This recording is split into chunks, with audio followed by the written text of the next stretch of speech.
Hi, so as you can see, I have finished with the experiment with the Gloss and Growth hair oil.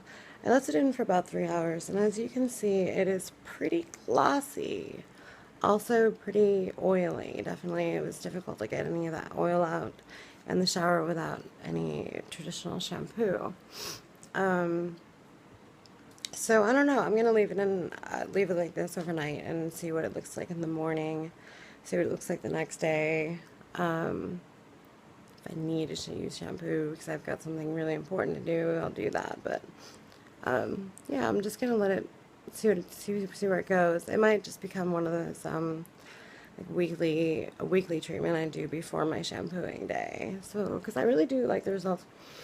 It smells amazing. It smells very fresh lemongrassy. And it's giving me that straight, sleek, glossy look. So I'm happy with that. It's just a little greasy. Yeah. Anyway, so now after I finish that experiment, I promised myself that I would make a face oil. So this is an oil that I'm going to put on my face before bed. Um, after after cleansing and after toning. Now, I've always used a cleanser. Right now, I'm using this Alafia Coconut Everyday Face Wash. This is my second bottle that I've bought, so it's at like $9 at Whole Foods. I like it. It lasts a long time. It seems to just do the job and lathers, and it doesn't disturb my skin in any way, so I like it. I've been toning with this Thayer's Witch Hazel with aloe and rose. I love it. I put it in a spray bottle, and I've just been spraying myself like constantly. But I've heard that in Korea they consider toner to be like, I think the word for toner is the same word for skin, something like that, and they put on up to 7 layers of the shit. So I've been going just wild with it. If Koreans can put on 7 layers and they get skin benefits out of it, then I'm going to put on 7 layers. Okay, so anyway, as you can see, it might be because I've been exposing myself to all these hair oils, and it might also be the lighting. I believe that spotlight is killing my matte finish that I could normally ever have, possibly. Anyway, my face is pretty oily.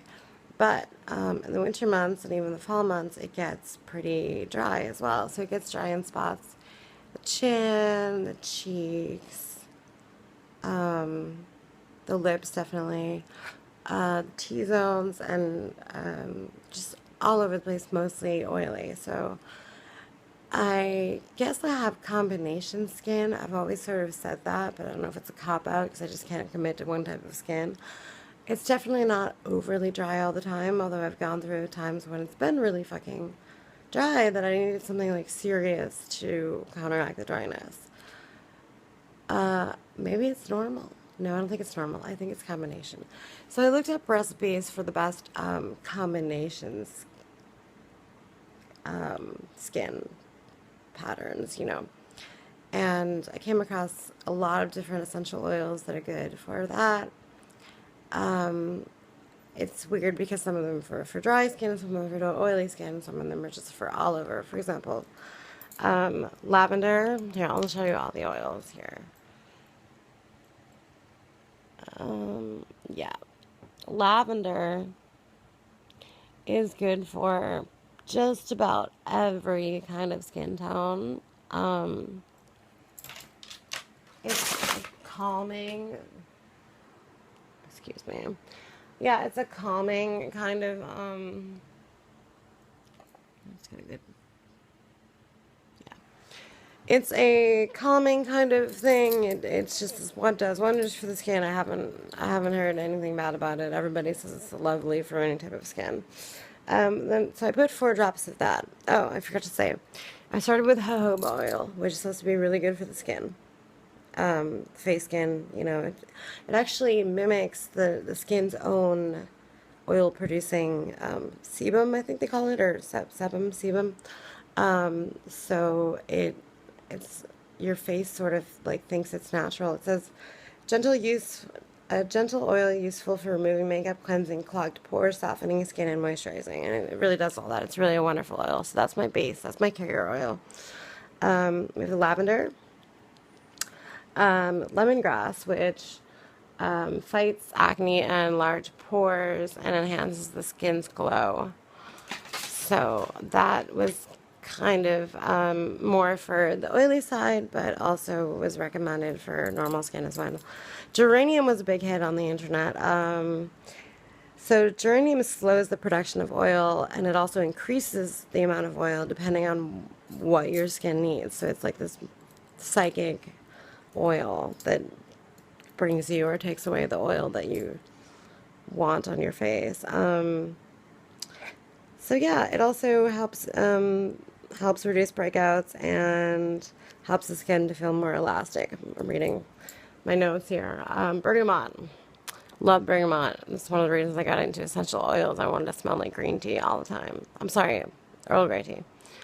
So bergamot, the other ones I put 4 drops in. I only put 2 of bergamot because I had to limit myself to about 24 oils in a 2-ounce mixture. And that was hard because I just wanted to throw so much stuff in there.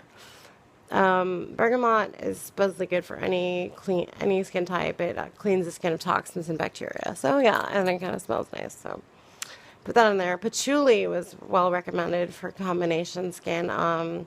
Smooths the appearance of fine lines and wrinkles, which, you know, I'm young, but I'm getting old, so I've got to think about that sort of thing. Controls oil, good for breakouts, and it promotes new cell growth, which is great.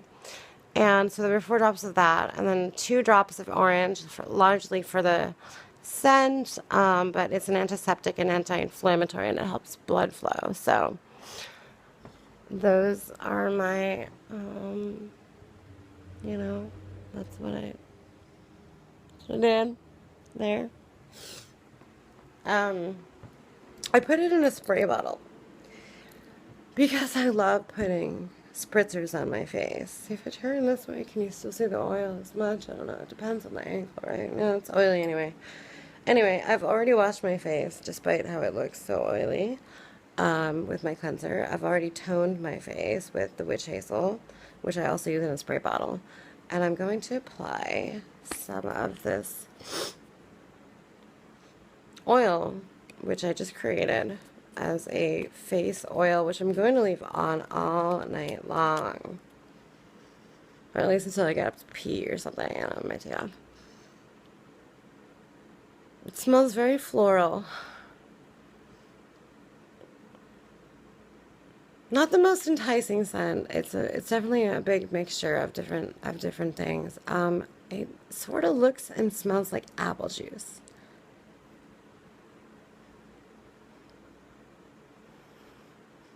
If I had to give it a descriptor, I might say apple juice, which is weird, but after I put, you know, 5 different essential oils in it, I say apple juice, but weird.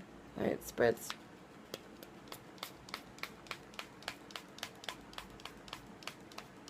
Alright, so that is a heavy oil. It's not spritzing on, you know, like I'm still having to rub it in, but feels, you know, you're gonna always get the neck too, you know, when you ever see moisturizing, commercial moisturizers, they say get the face and the neck.